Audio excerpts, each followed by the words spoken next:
Muchísimas gracias a CIASE y muchísimas gracias a Corday por esta invitación a participar en el Diplomado Virtual de Liderazgo Político y Paz para Mujeres, que se desarrolla con mujeres líderes de diversos departamentos y diversos municipios del país. El tema que hoy me han pedido que converse con ustedes, que están al otro lado de la cámara, es el tema de democracia y gobiernos locales. Y de manera particular, ¿cuáles son los desafíos que hoy enfrenta la democracia y cómo afrontar esos desafíos? Cada vez que hablamos de democracia podemos empezar por decir que no puede existir democracia sin ciudadanía. Ese maravilloso invento de los griegos que es la democracia, que se la inventaron en la vieja Atenas, se la inventaron en la idea de que todos y todas, diría uno hoy, pero así no decían los griegos, podían participar en los asuntos de la ciudad, en los asuntos de la polis, en los asuntos que eran de todos. Pero los griegos, los atenienses, tenían una particular noción de todos. Cuando los atenienses decían todos, eran todos aquellos que supieran leer y escribir, tuvieran propiedades, incluyendo tener esclavos. En consecuencia de la democracia ateniense, estaban excluidas las mujeres y estaban excluidos los que no tuvieran propiedad. Es decir, aunque es un gran invento, origen de lo que hoy conocemos como democracia, la democracia ateniense era una democracia en que supuestamente todos eran iguales, pero había algunos que eran más iguales que otros. Eran esos que tenían propiedades, eran esos que sabían leer y escribir y que por lo tanto podían participar en la vida de la polis. La vida de la polis era la vida política.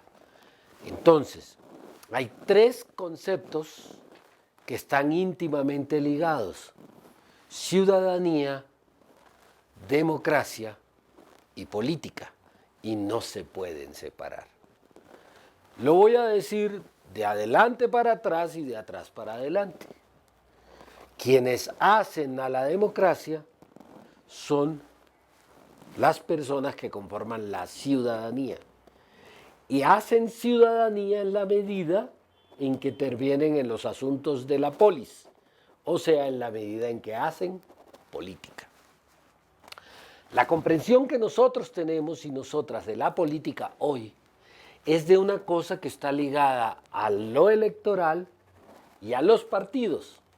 Pero resulta que la política no es solamente lo que está ligado a lo electoral y a la política de los partidos, es lo que está ligado a los asuntos públicos. Entonces, cada vez que hablamos de democracia, entendemos esta como un sistema en el cual los actores, que son los ciudadanos y ciudadanas, intervienen en los asuntos públicos, o sea, intervienen en los asuntos de la polis. Y ustedes se preguntarán, bueno, pero ¿de dónde sale eso? Sale inicialmente de una noción de los griegos, en el sentido de que la administración de los asuntos públicos podía ser una administración desarrollada por cualquiera que tuviera las características que ya hemos mencionado. O sea, que tuviera las características de saber leer y escribir y tener propiedad. En el desarrollo posterior, esa noción de democracia de los atenienses desapareció en el tiempo. Ni siquiera la República Romana ni el Senado romano formaban parte de esa concepción. Y ustedes dirán, bueno, ¿y de qué sirve remontarnos tan lejos? Eso sirve para saber que la lucha de la humanidad por construir una forma de gobierno y una forma de ejercicio de ese gobierno de tal manera que satisfaga los derechos, que satisfaga las necesidades de la mayor cantidad de gente, es una lucha muy vieja. Tan vieja como que los faraones en Egipto hace 6.000 años, mucho antes de lo que se considera como es la época cristiana, tenían esa misma discusión, la discusión de cómo había que ordenar el gobierno y cómo podía participar la gente en el desarrollo del gobierno. En esa época los faraones consideraban que esa noción de cómo ordenar el gobierno venía directamente de sus dioses. Y los faraones gobernaban porque eran designados por los dioses. El gran invento griego, que hoy todavía no se ha afianzado del todo, inclusive que en algunas partes del mundo está retrocediendo, fue decir que el problema de la religión era el problema de los dioses, pero que el problema del gobierno era el problema de los seres humanos. Y que el gobierno y el poder no tenían nada que ver con los dioses, que era un asunto de los seres humanos y por lo tanto tenía que ser resuelto por los mismos seres humanos.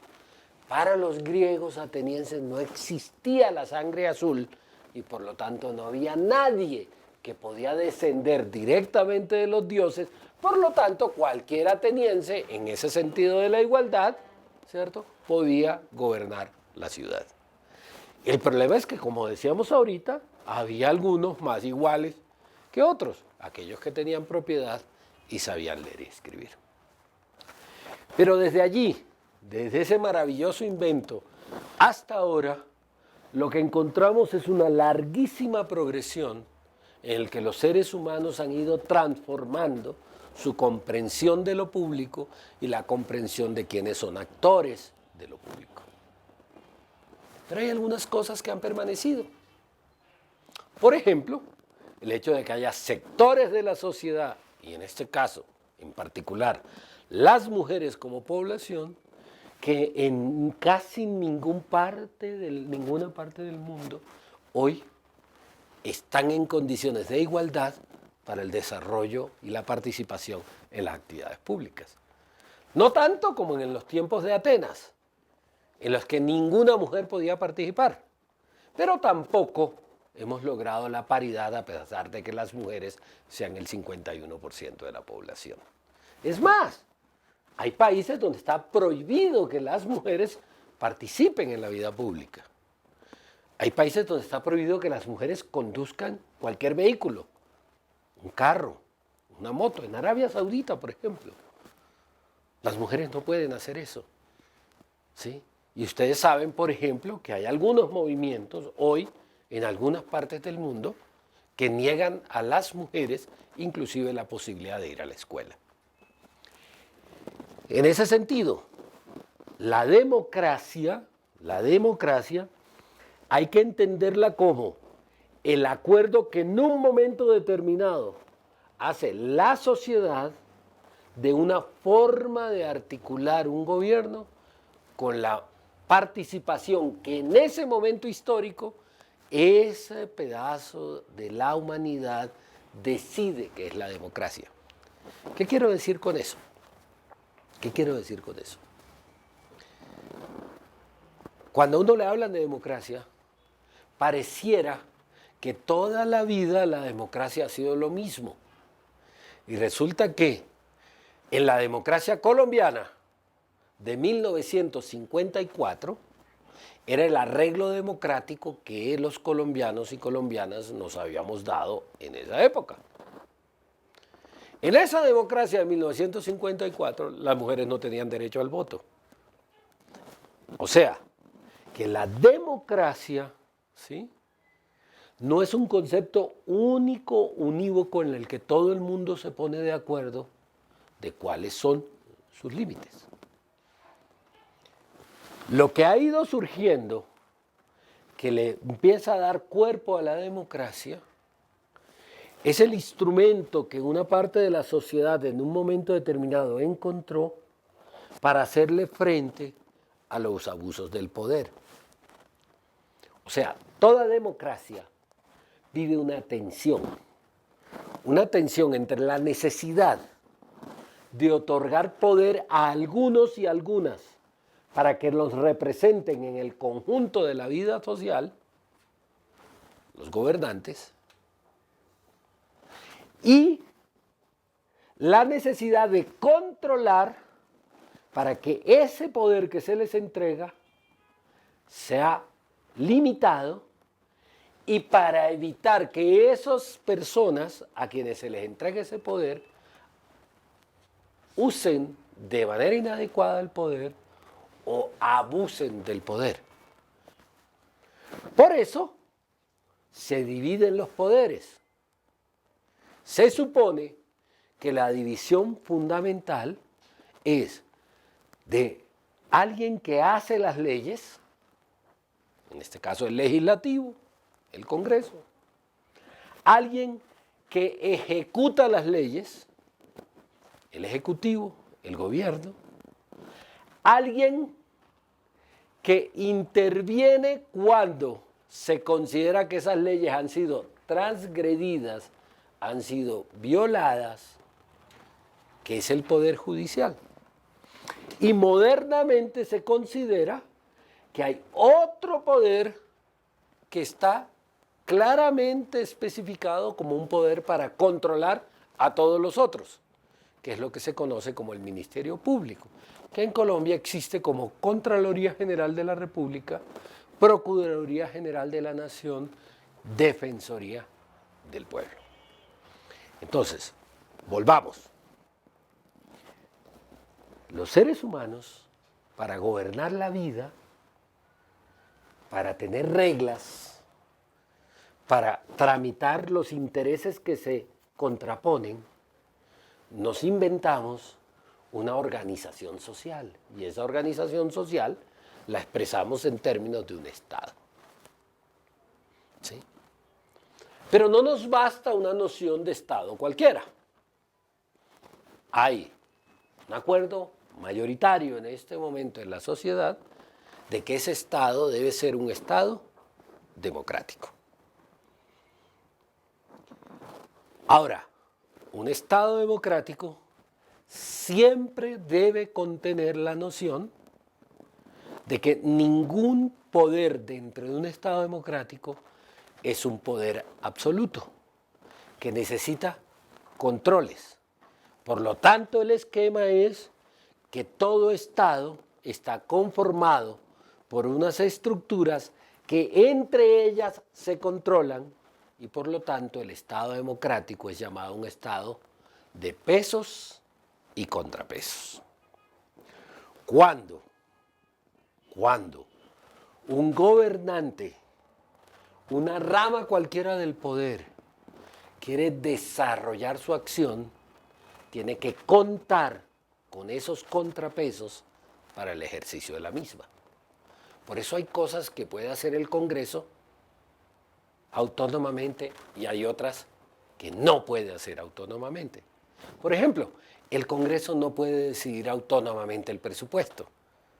El presupuesto es una obligación que lo presente el Ejecutivo, o sea, el gobierno. No puede hacerlo el Congreso de manera autónoma. El Poder Judicial no puede definir los códigos. Los códigos los tiene que definir el Congreso. El Poder Judicial los puede aplicar, puede proponer reformas, pero el único que puede reformar los códigos es el Congreso. Y la pregunta que sigue entonces, oiga, ¿y quién les da ese poder? ¿Quién le da a todos esos partes del Estado el poder que tienen? Y al final de cuentas, ¿quién es el que los puede controlar?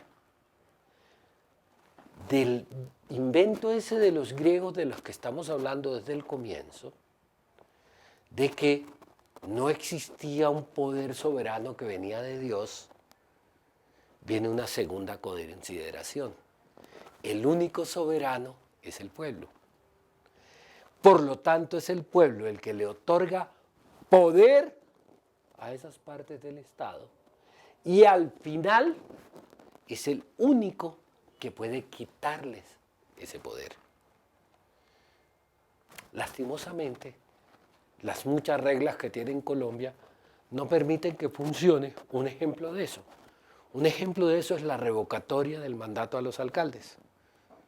Está concebido exactamente desde la lógica que tenían desde allá los griegos. Vea, a usted le otorgamos el poder a través del voto que sea alcalde, a partir de unas promesas que usted nos hizo. Si en la mitad del camino encontramos que usted no ha cumplido las promesas, nos reunimos y le quitamos ese poder porque ese poder es prestado. No es suyo, usted no es soberano en ese poder. ¿Sí? Usted tiene un poder que nosotros le prestamos. Esa es una consideración fundamental en términos de esa sociedad democrática. Pero esa sociedad democrática llega más lejos. Dice, como nosotros y nosotras somos los soberanos, le prestamos el poder, pero no por eso nos vamos a la casa y que usted vea a ver qué hace.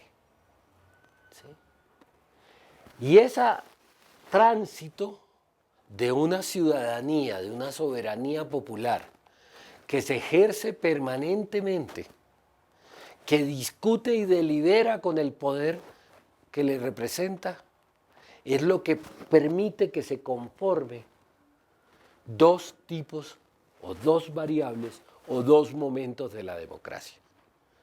Una democracia en la que el gobernante o los gobernantes, los poderes públicos, se conforman en representación del pueblo,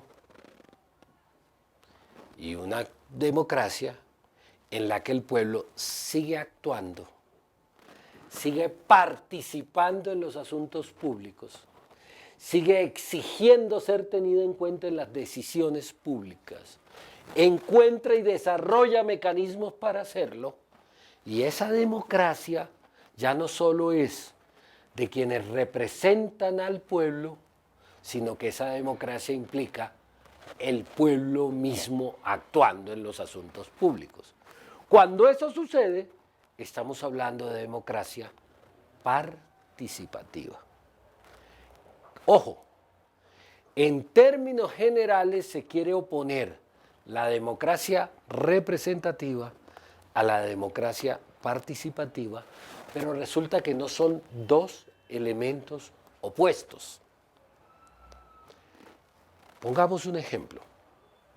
En Colombia somos, según distintos cálculos, porque como no hemos hecho un censo hace muchos años, no sabemos realmente cuántos somos, pero según algunos cálculos en este momento somos 48 millones entre colombianos y colombianas. ¿Ustedes se imaginan cómo se gobernaría este negocio si los 48 millones estuviéramos todo el tiempo participando en el gobierno? Ese despelote no lo maneja nadie. Por lo tanto, es necesario diferenciar entre un momento en que se necesita a algunas personas que representen a grandes contingentes de la población que no pueden estar ejerciendo el gobierno y el poder de manera permanente y en todos los asuntos. Primera condición. Para eso se necesita una parte de la representación. Pero también se necesita para otra cosa. Progresivamente nos fuimos dando cuenta que eso de gobernar necesita conocimientos especializados. Que gobernar no es que uno se acuesta aguacate y amanece alcalde. Hay conocimientos específicos. El problema que a veces tenemos es que elegimos de alcaldes, ¿cierto?, a gente que no tiene, que se queda de aguacate, ¿cierto? Y los elegimos como alcaldes. Y quedan como alcaldes cuando realmente son aguacates. Pero realmente el proceso que se requiere es de adquirir un conocimiento especial, unas actitudes y habilidades especiales que no tenemos todos y todas, pero que además que no a todos y a todas nos gustan. Hay gente que le gusta ser alcalde, y hay otra gente que no quiere ser alcalde o alcaldesa. Esa no es su opción de vida, eso es lo que no quiere hacer. O como decía un amigo mío recientemente del partido Podemos, que está haciendo un cambio importante en España, algunos no tenemos el cuero tan duro como el que se necesita para hacer política, porque esa vaina es muy difícil. Entonces, de todas maneras se necesita alguien además con conocimientos especializados para que represente a otras personas que tenemos otras habilidades, tenemos otros conocimientos, pero además queremos ganarnos la vida de una manera distinta y no siendo alcaldes o alcaldesas. ¿Sí? Entonces, la representación es necesaria. Entre más compleja sea una sociedad y más grande sea, más necesidad hay de la representación. Pero la representación no significa transferir un poder absoluto, sino significa la ciudadanía que sigue actuando, que sigue participando.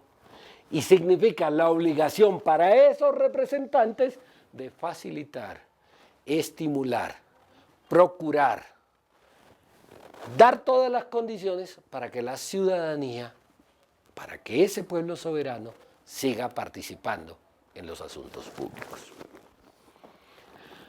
Ahora bien, en principio,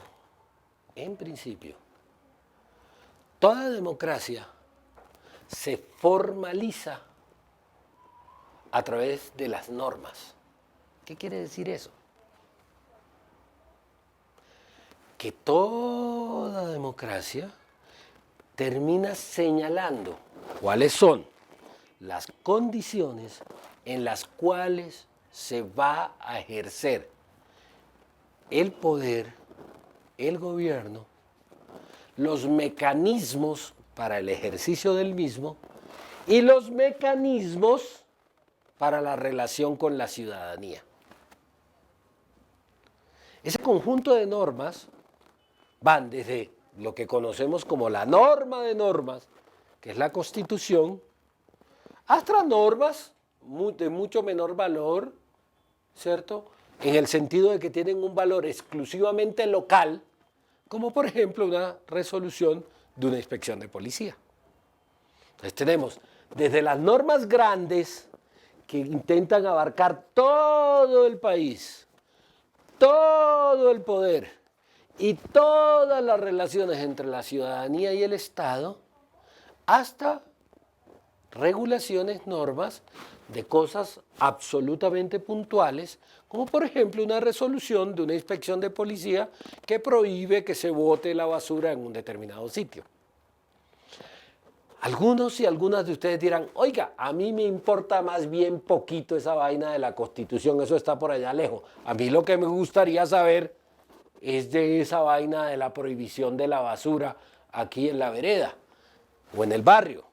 Por supuesto, por supuesto.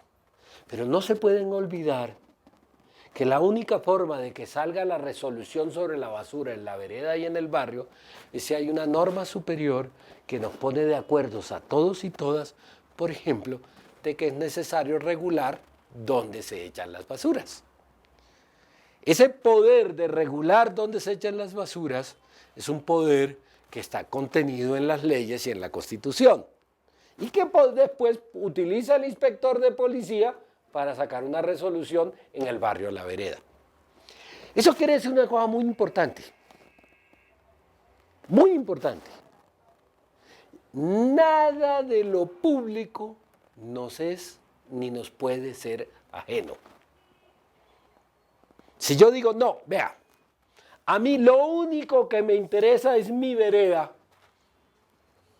Por ejemplo, pregúntense ustedes, ¿se podrá hacer la paz en este país solamente en su vereda sin hacer la paz en el resto del país? ¿Se podrá tener una democracia en su vereda sin que el conjunto del país sea democrático? ¿Resuelve los problemas del país la participación en una vereda? ¿O necesitamos esquemas, sistemas, articulaciones que junten la vereda con el municipio con el departamento con el país? Ustedes se preguntarán, este man nos están echando un cuento más bien difícil. ¿Qué tengo que ver con ese tema del comercio mundial y los metales y los minerales y esa vaina que llaman extractivismo? Les voy a contar. ¿Qué tiene que ver?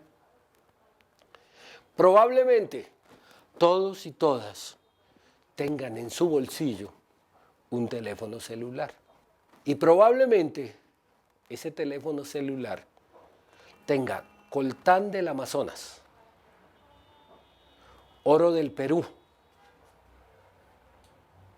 sílice de la China. Una parte de las piezas hayan sido fabricadas en Corea. El conjunto se ha ensamblado en China y haya sido vendido en México.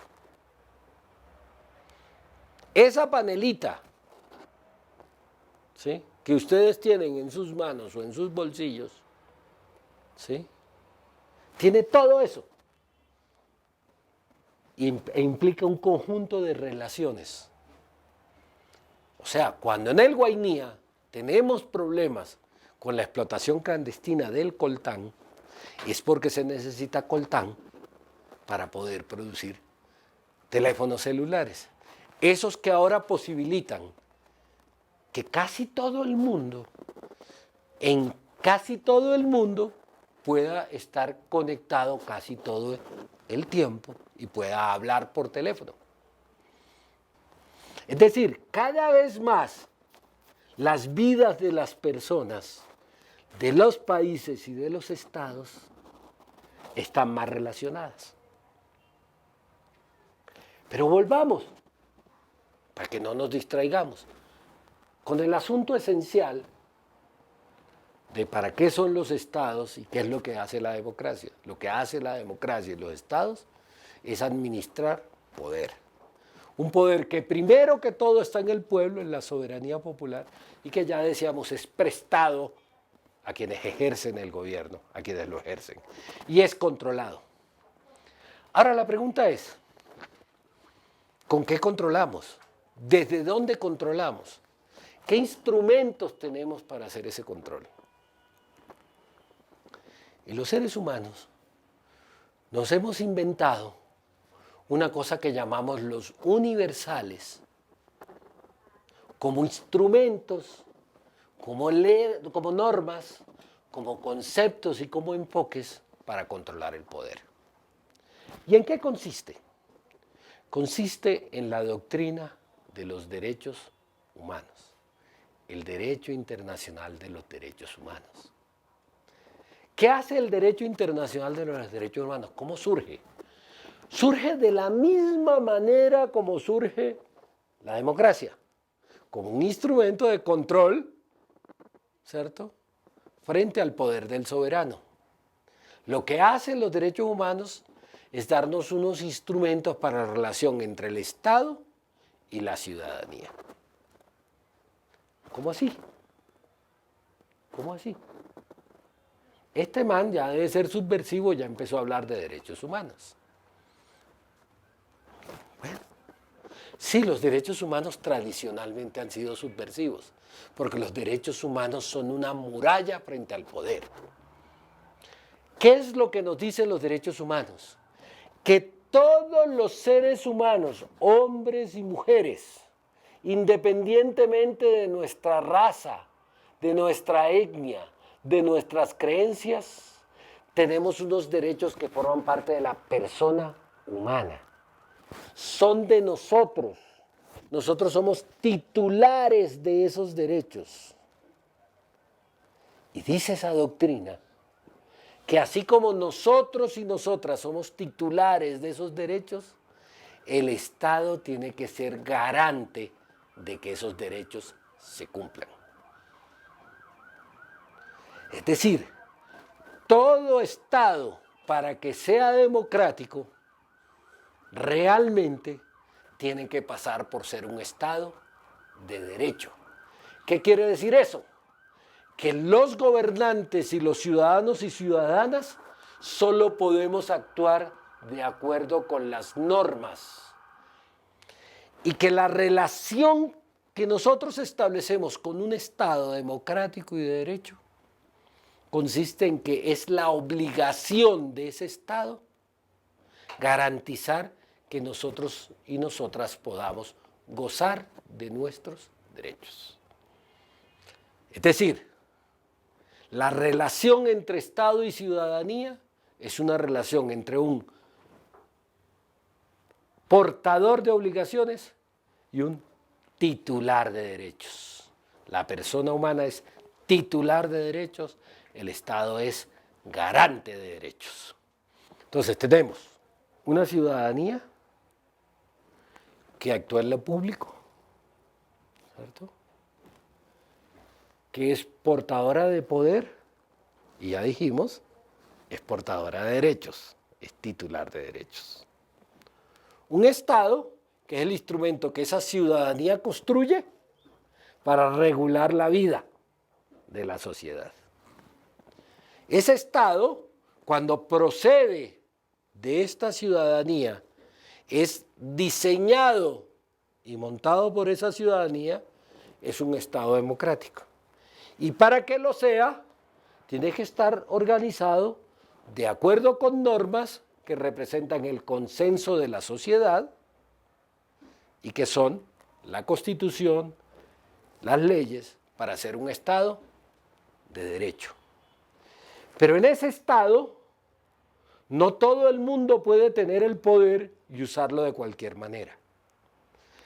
Lo primero es que el poder dentro del Estado está repartido y esa repartición del poder se hace con pesos y contrapesos para que el poder dentro de él se controle. Pero también hay controles que ejerce la ciudadanía, que no solamente ejerce el Estado desde adentro, a través de su participación. Usando como escudo, como vestido, como coraza, una doctrina universal, que es la doctrina de los derechos humanos. Ahora bien, ¿ustedes se imaginan cómo funcionaría la cosa si cada uno de los ciudadanos y ciudadanas tuviéramos que establecer esa relación con el Estado individualmente, cada uno de acuerdo a su leal saber y entender? Esto sería otro despelote. Para intentar controlar ese despelote, la expresión de la ciudadanía y su relación con el Estado se hace a través de formas organizativas. ¿Cómo se hace entonces? Se pasa de ciudadanía a sociedad civil.